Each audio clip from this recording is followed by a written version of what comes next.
yeah, as I say, it will take a little bit of time to adjust. So yeah, if we come to a bit of a sharp stop, or you stall it because you haven't quite got a feel where bite point is on this car, don't worry about it. That's not an indication of you driving. That's just adapting from one car to another. And we're going to go right at the end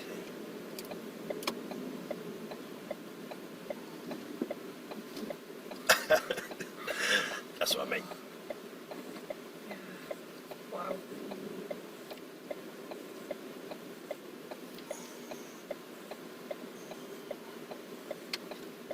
As you know, at the end of the road, you can turn left.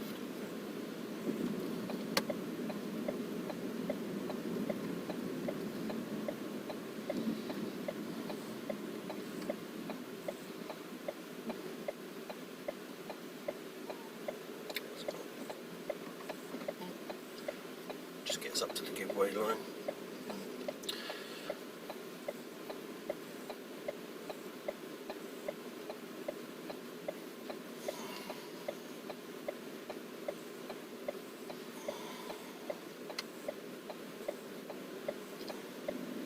Okay, so we're going to need to stop just behind the car that's sitting at the lights.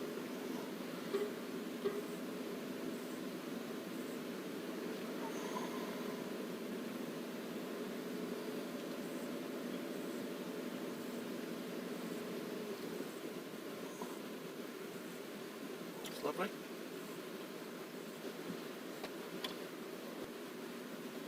And if it helps, just whilst you're sat there, because it's an unfamiliar car to you, just feel where biting point is.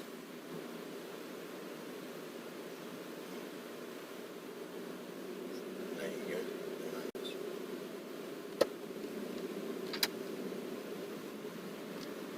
Now just give it a quick burst of power. Put a little burst of speed in. A bit more. A bit more.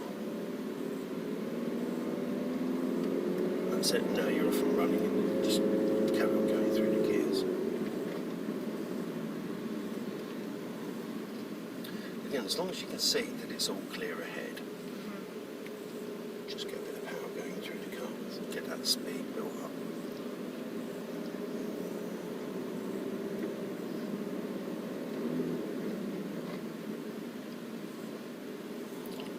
And the same again. Put a burst of speed in.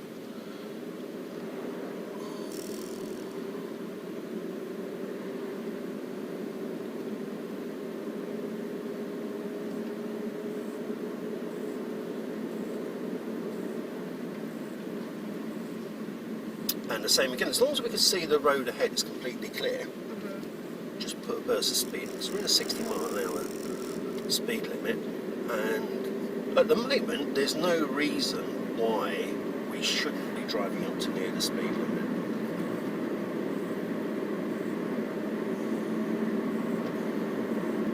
And again, yeah, sort of just to help you familiarise yourself with the gears in this car, I just use the full range of gears.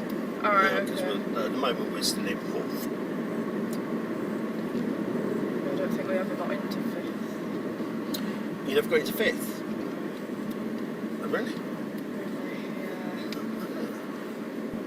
Have you driven on a dual carriageway before? Been down the A64. You have? But obviously that's a 50 thing. Right. And what speed did you get up to on the A64? Sort of 45, because it was usually quite wet when we go out. Right, okay. Was she a bit reluctant to encourage you to go faster? Yeah. Or is it any sort of anxiety that you have about driving? No, I'm not.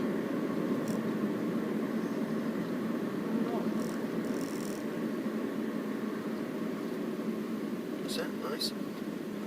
That's first. Yep. I know you were going for third, but you just got it over a little. Again, I just put that quick burst of speed in because we've got that lorry that's sort of filling our centre mirror now, and we don't want to be a nuisance to them. So you don't have any anxiety around driving? No, I'm higher speed? okay. You're okay, right? I wasn't too bothered. Well, just as a little bit of feedback, and again, you know, we've got to factor in that you're not familiar with this car, okay? But at the moment, you could be driving faster quite a bit at a time, Yeah. safely. Okay, so again, I build up a bit of speed here, keep building speed up, keep building that speed up. Because we've got good visibility, there are no cars or other vehicles ahead of us that are causing us to drive slow. We don't want to cause a traffic queue behind. And if you don't have an anxiety about driving at higher speeds and you feel perfectly safe and confident in doing that, then do it.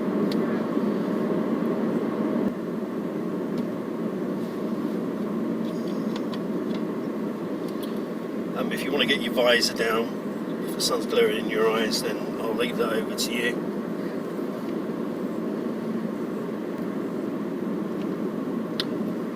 When we get to the roundabout, we're going to turn right. Do you need me to give you any guidance with this, do you think? Or yes, possibly. I've never ever done this roundabout before. Oh, right, okay. So we're going to go right. So yeah, put the right signal on. And then just start to drop your speed from back here, and by the time we get up to the give way line, just get it into second. So just start to get it into second from now. That's it. That's it. Keep going up towards the give way line, because we might be able to drive straight on. We can. Just a little burst of speed. That's it. Stay on the inside lane. Get a little bit more speed as we go around the roundabout.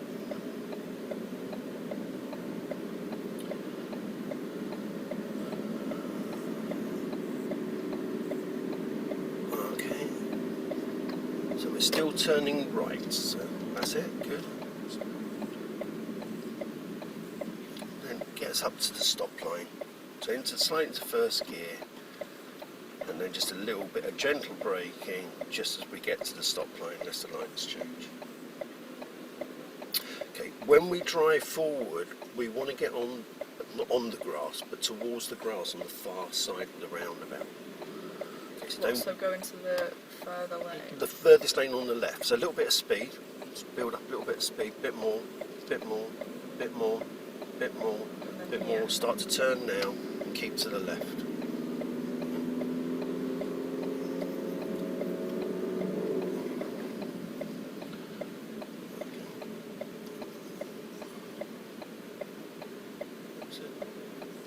Flash all the way down, gently brake to a stop, and then into first gear, ready to go. Now you can swap your signal, your indicator, because we're going to be coming off at the next exit. This is going to take us down the slip road. Okay, we're going to need to build up speed quite quickly. Okay, so I'll give you some guidance on that. Okay, you just need to be a little bit more aggressive with the gas pedal. Okay, so a bit of gas now, bit more, into second. Quite firm on the gas pedal now. Faster. Keep going faster. Keep going faster. Keep building that speed up. Keep building it up. Keep building it up. That's it. Now keep building that speed up. Faster. A lot faster. That's it. Keep going faster. Keep going faster. Good. Pop that signal on. Yeah, we're okay to just drift across. Okay, can see a signal. Keep going faster. Okay, keep going faster. Okay, we're going to go straight from 4 to 6. Okay, so just into the middle, over to you, back down again. Lovely. And now, just have a microsecond glance down at your speedo. How fast are you going? Nearly 60. Right, let's go a bit faster then. Let's try and get it up to near 70. That's it, lovely. How does that feel? Yeah. Fine? Yeah. Great. You look confident driving at that speed. So, if you've got the confidence, you've certainly got the ability, then that's what you should be doing. It was almost like she never really trusted me probably to actually... Right, okay. Does that make sense? Okay, so we take note of the sign, so we start to reduce the speed from back here, and then you can see when the next speed limit change is coming up. So just going to come off the gas now, gently braking, just very gently. Just want to bring that speed down. Just make sure your left foot is all the way off the clutch. Just bring the clutch all the way up. Because we don't want to get the clutch down until we're changing gear or we're coming to a stop. Okay. So put a left signal on. Okay, we're moving over to the left and then get under the arrow that says Thirsk and Harrogate. Okay. So again, keeping the left foot away from the clutch, just gently braking, no clutch, just gently braking. Okay, slide it into first gear, ready to go.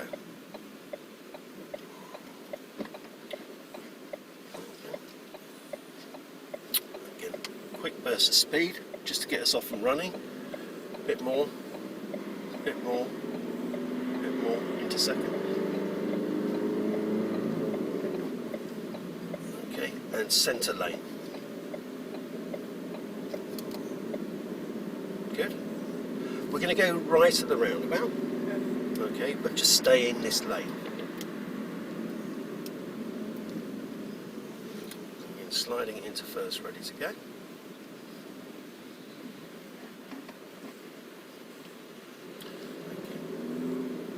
So put right signal, but stay on the outside edge of the roundabout. Just keep over a bit more to the left, that's it. So we're not drifting across into the path of the vehicle. Yeah. So again, over to the left, sort of straddling both lanes there. Okay. A bit more speed, burst of speed. A bit more speed.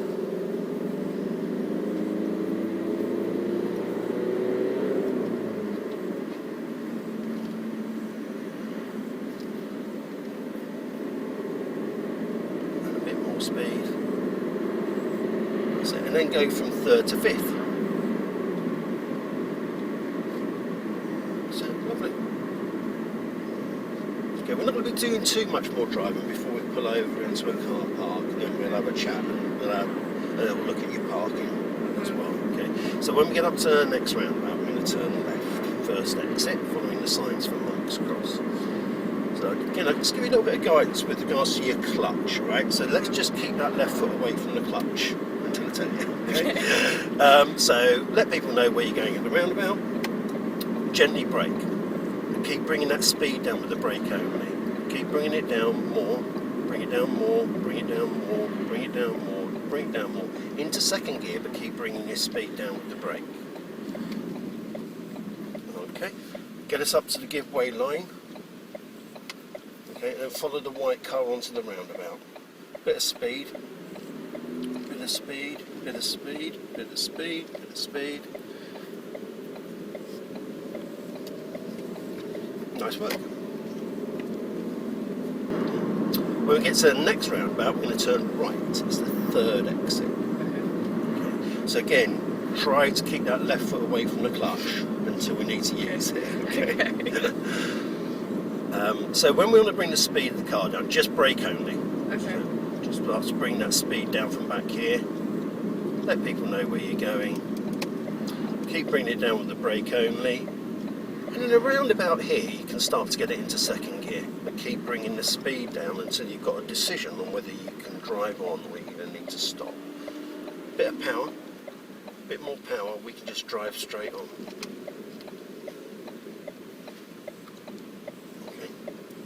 A little bit more speed.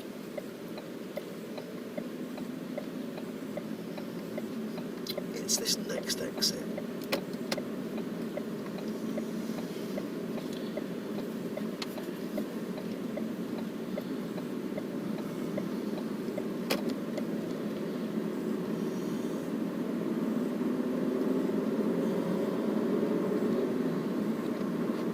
Lovely. At the next roundabout, we're following the signs for Huntington, so it's not the first exit, but it is off to the left.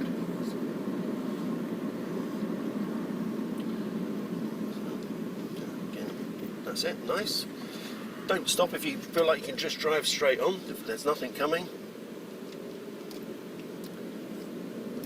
Okay, and now we're going to be turning right into Sainsbury's car park. It's coming up now. This one here? Yep.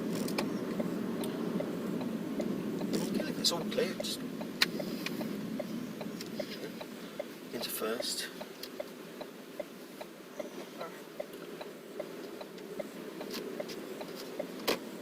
Okay, can you just go straight down towards the end there? Right, okay. So, what are your thoughts? That I've not been driving fast enough. Okay. It's a shame, Okay. is what I'm going to say, because I think you're more capable than you've been allowed to be. Okay. Because if I'm just going by the evidence of my own eyes, okay, when I've asked you to build up speed, to begin with, you've been quite slow to respond in getting it up to speed. But once you're up to speed, you're fine. Yeah.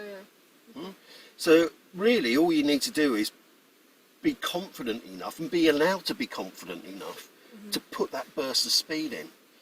You know, so we're just more like regular drivers. Yeah. Yeah. So, for example, when you're pulling away at a set of lights, yeah, unless you're following a Ferrari or a Lamborghini or something like that and they go tear-assing off down the road, yeah, if it's just a regular car, try to match their acceleration speed.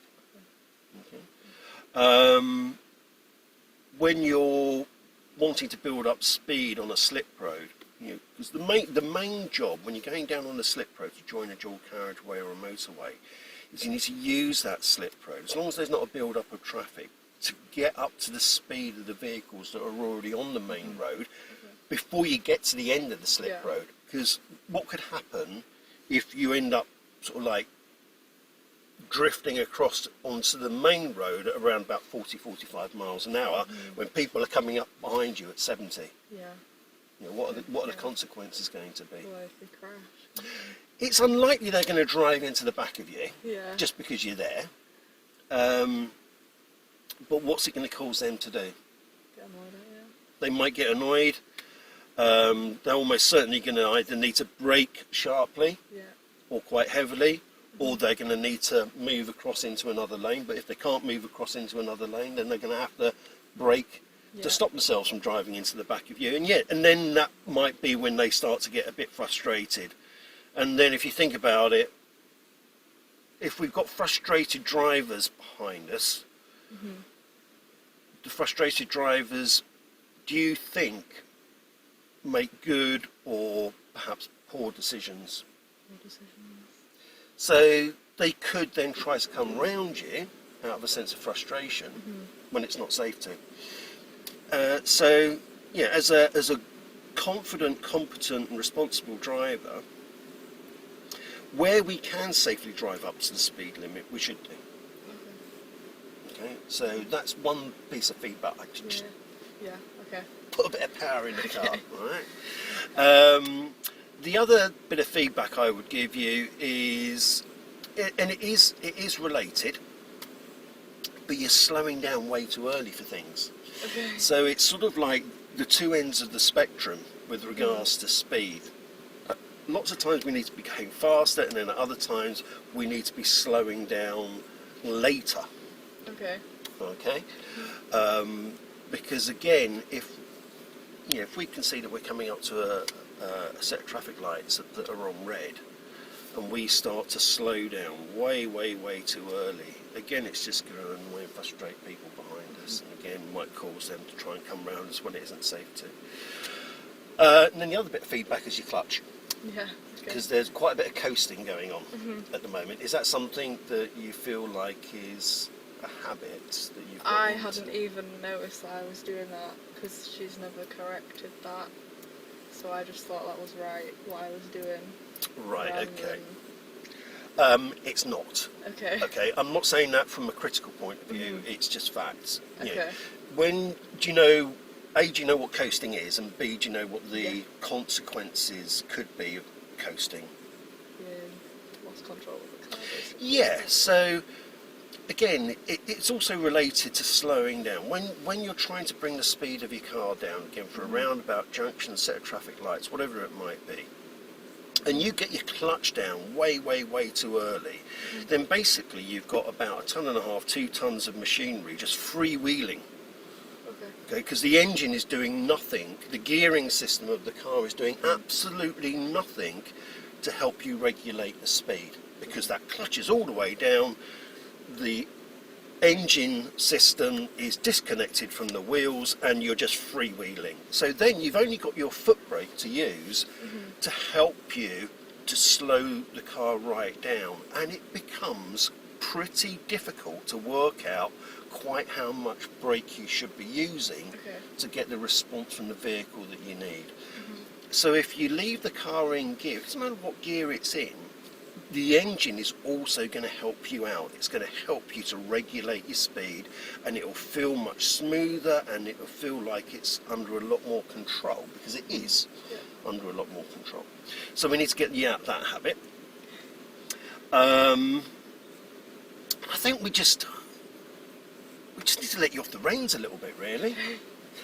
I'm going to hazard a guess, and I might be wrong, and if I am, tell me. Whenever you went out with that previous instructor, did she sort of consistently and quite sort of constantly tell you what to do, when to do it, how to do it, type of instruction? Yeah, it was kind of, if I do it wrong, she's going to shout at me sort of thing. Just, if that sounds horrible, but that's how I felt. So. Right, Yeah. okay. It sounds to me like, unfortunately, she's the type of instructor that she's more worried about her own car and her own well-being than she is in necessarily wanting to develop you as a driver. Yeah, okay. Right. I don't like to criticise other people that do this job. I don't know her personally, and I'm not going to sort of call her out sort of publicly on things, but you know, between you and me, I think, again, just based on the evidence of my own eyes, I think, unfortunately, whatever the reason is, she's held you back. Okay.